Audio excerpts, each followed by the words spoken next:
umagang kay ganda. Maaga akong gumising. Maaga rin akong naligo. Hayaan ko muna itong basa ang aking buhok. Magluluto ako ng yakibihon.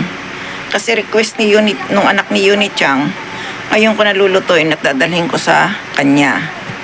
Ang aga, no? Kaya ligo muna bago luto. Para pag naubusan ng oras, madali na. Ito nilaga ko na to kagabi. Panghalo.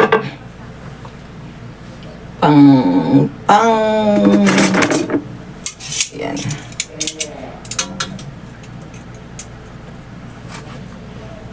Patay. At saka yung baboy. Yung pork. Yan.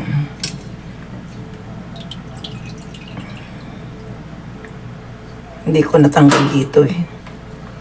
At ito yung pangsasabaw ko. Ilagay ko muna dito. Bigat. Oo, bigat. Ayan. Para mahugasan ko ang kawali. Ayan. Yan pa rin ang pansabaw ko sa pansit. Tanggalin natin to dito dahil ako'y walang mapaglalagyan.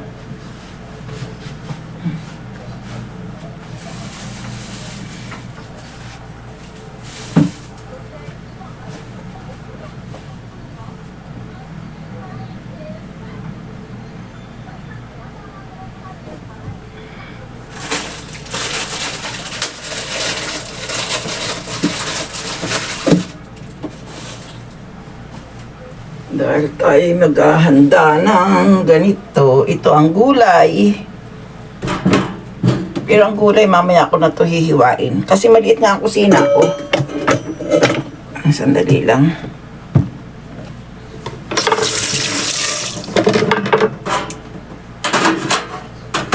Maghihiwa tayo ng sangkap. Ang sangkap. Pakahirap. Napakahirap ng aking... Bukas tayo ng kamay. Ayan. Maghihiwa ako nito. Wala.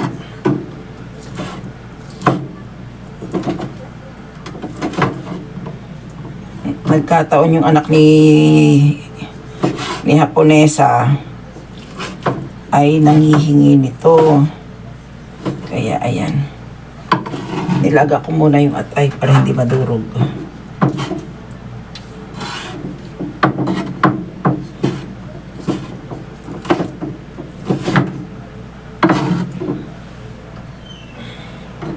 Mayroon din naman akong panghalo pang isa pa doon. Kaya hindi ko ubusin yung pork. Kasi may tigis ako ng gulay.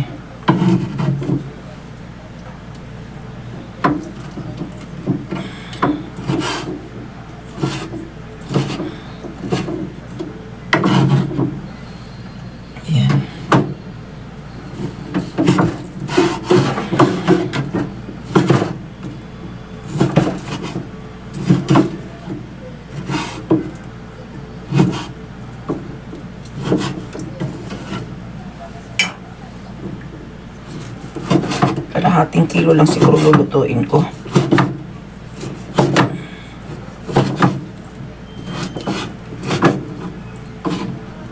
No? Kalahating kilo lang. Pwede na yun sa kanya. Marami na yun, no? Kasi yung sabaw ko kukunti.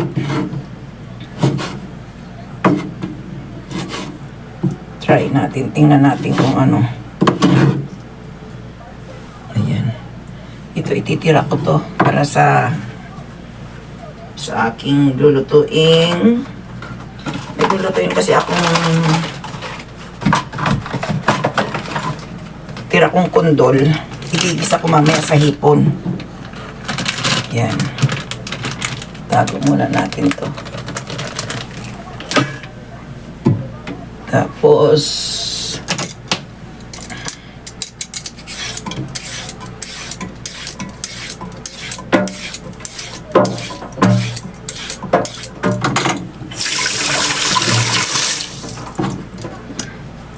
Madalian lang. Ayan, kompleto na.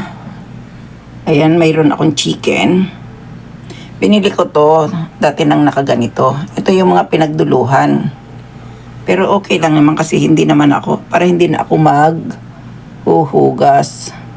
Ay, maghuhugas, maghihiwa, di ba? Oh, kaya, at saka mura siya. Ayan ang aking pork at saka liver. Ito na rin yung bawang. Ayan yung sibuyas. Ayan yung aking gulay. At ang aking bihon ay kalahating kilo. Kalahating kilo lang siguro ang aking lulutuin. Hindi dito sa aking taguan. Ayan. Ito ang aking bihon. Dito ang aking kusina. Yan ang aking bihon. Ayan. I-start na ako mag-isa. Para ako'y makapagpahinga pa kahit pa paano. Ayan, nagpapainit na ako ng kawali. At yung sabaw ko ay naando doon sa aking maliit na sala. Sala ko, lamesa ko. Pari-pariho na laang. Hayaan mo na. Tanggal tayo ng basura kunti.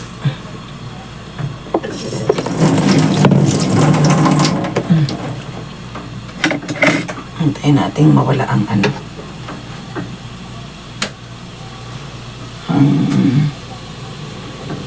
Tubig para mainit na mainit ang kawali.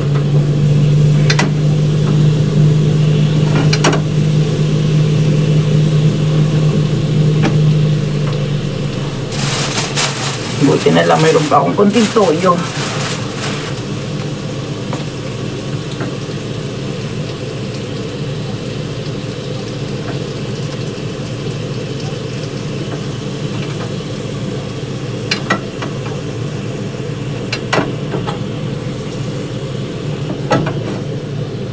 Ayan.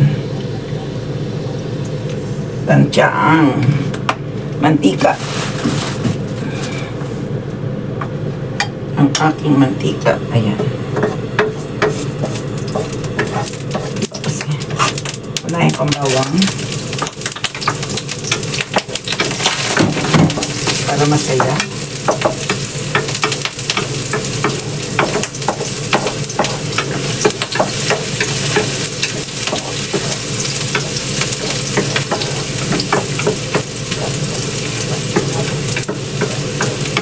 Ang bawang.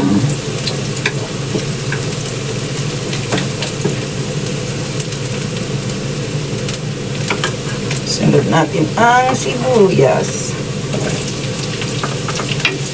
Hindi makita. Oh.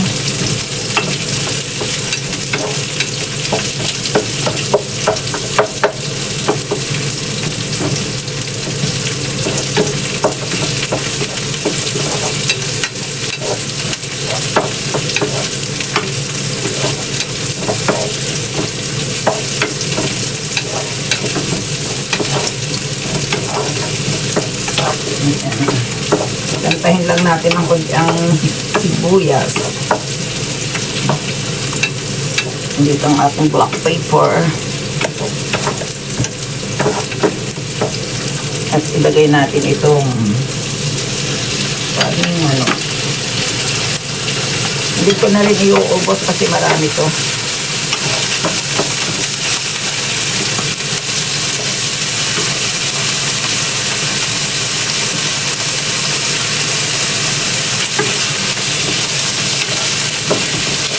Isa-isa.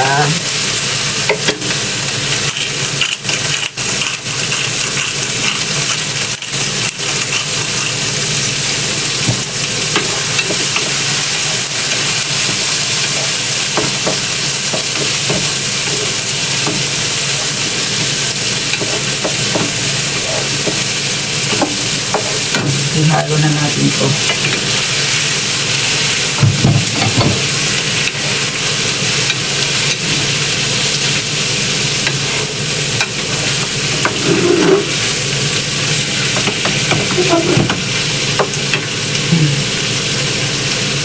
Maglagay tayo ng toyo.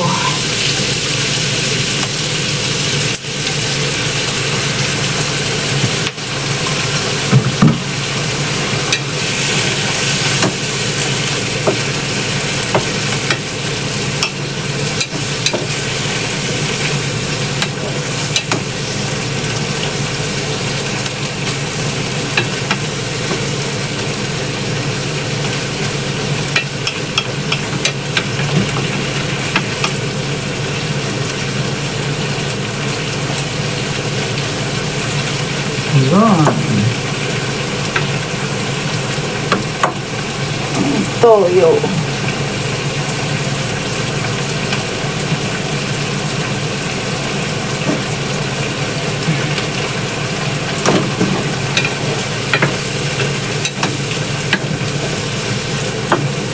Kunin ko lang yung sabaw.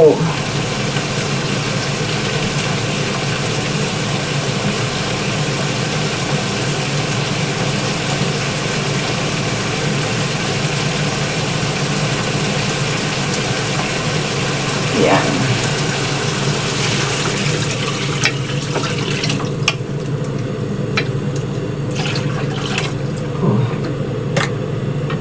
Mamaya ko na ito ilalagay kapag malapit na maluto ang bihon para ang gulay crunchy. Ganyan ako magluto ng bihon. O diba? Kasi pag iginisa mo to at itatoppings malata, hindi ako naglalagay ng ano. Mamaya na ang lagay niyan. Takpan ko muna at hintayin natin kumulo. Yan. At ako habang nagpapakulo, maghuhugas ako ng pinggan. Ayan, kumukulo na. Oo.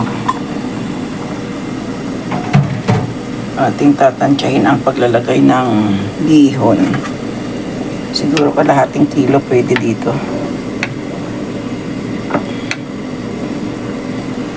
Ayan.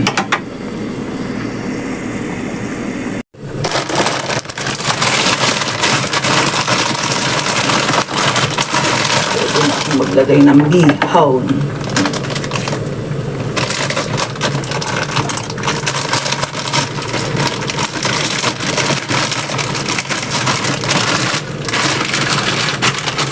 Hindi ko na ito pinalalambot sa ano, sa tubig kasi madaling mapanis.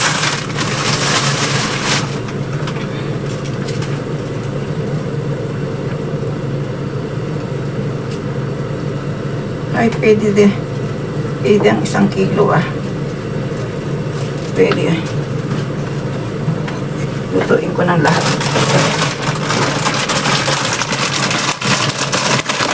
Sayang naman ang sabaw.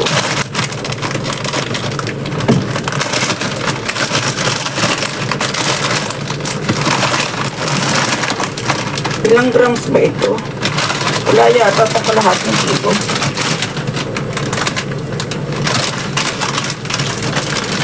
Kaya ako hindi.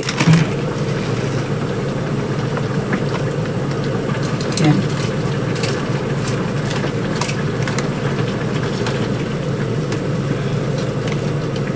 Ano lang ang kalahating kilo.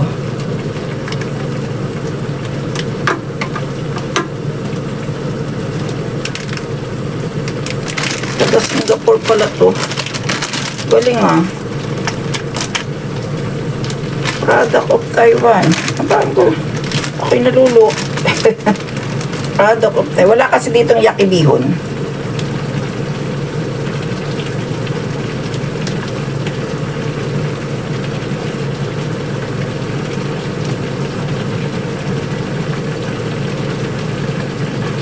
$250 lang pala. Tama. Isang 250 grams. Kaya pala sabi ko parang kulang. Parang kukunti. Ito 1 kilo na to lahat. Ay, kalahating kilo to lahat-lahat. Masa lang ang paggunting.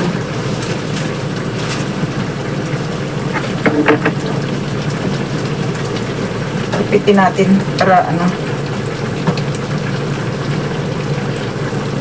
para hindi mahaba.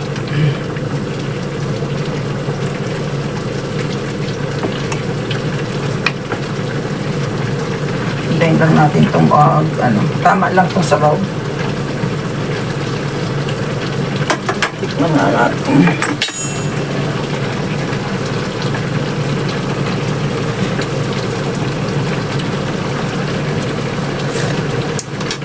Malinamnam po lang sa toyo.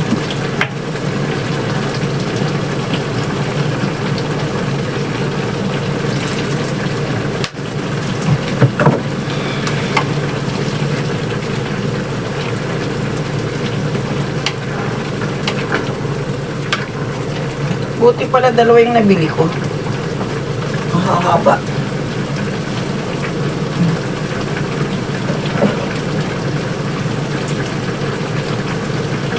Ito pala yung gunting ko eh. Yan. Mahahaba.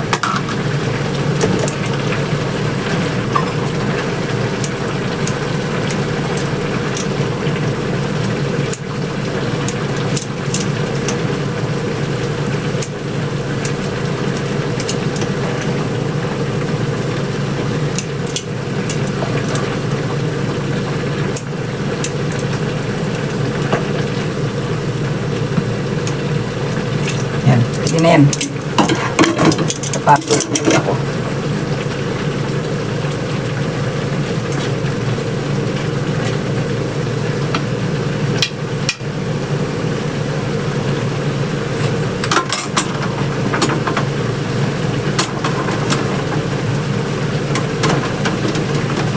Ihulog na natin tong lugang ko na palinta. Wala bang lumalabas. Yan.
Ayan, dito ko na ilalagay ang repolyo.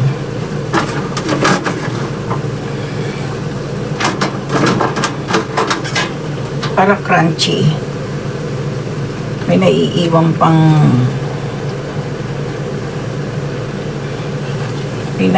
siyang crunchy ang repolyo. Hindi masyadong lamog.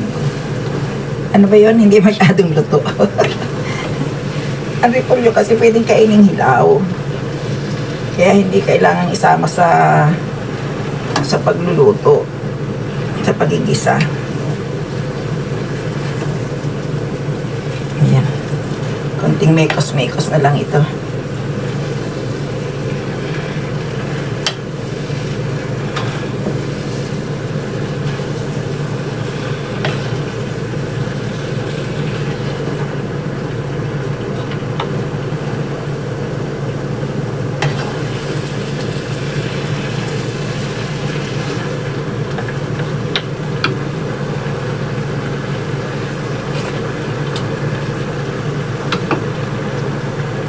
Ito na ang yakibiho ni Lola. Dami Maputla, di ba? Maputla sa tingin. Pero okay lang to kasi ang toyo kong ginamit ay hindi yung makulay. Ang toyo kasi dito hindi makulay, hindi katulad sa atin napakaitim. Kasing itim ko. Ano ko na lang to, ihahanda ko na to para pag alis ko, bibit-biting ko na lang. Dito ko ilalagay.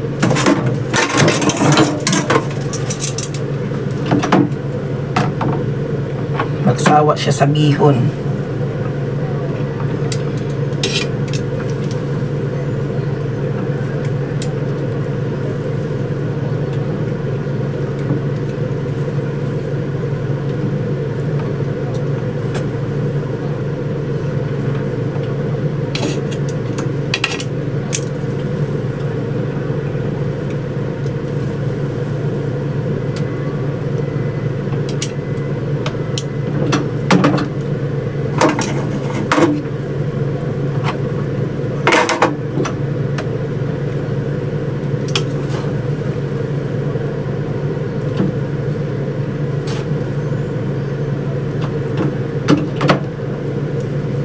Puro bihon ang nasungkit pa.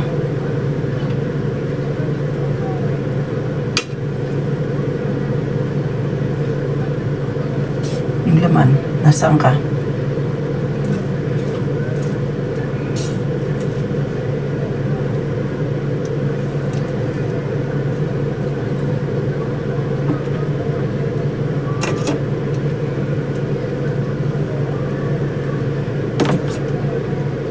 Itong ayoko mag-ano eh.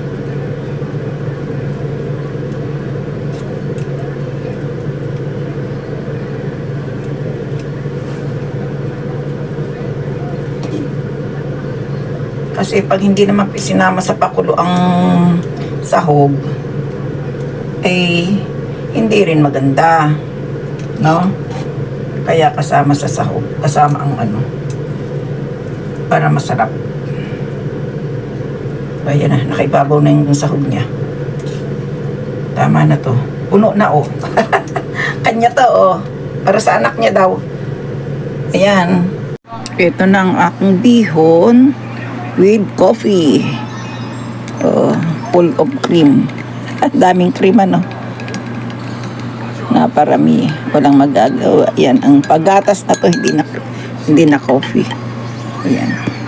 Ito. Mag-aalmusal na ang inyong lola. Nakasali pa ako sa almusal, ano. Ano ba? Kaya nga muna. Ayun. Ayan. Nakasali pa ako sa almusal ko, oh.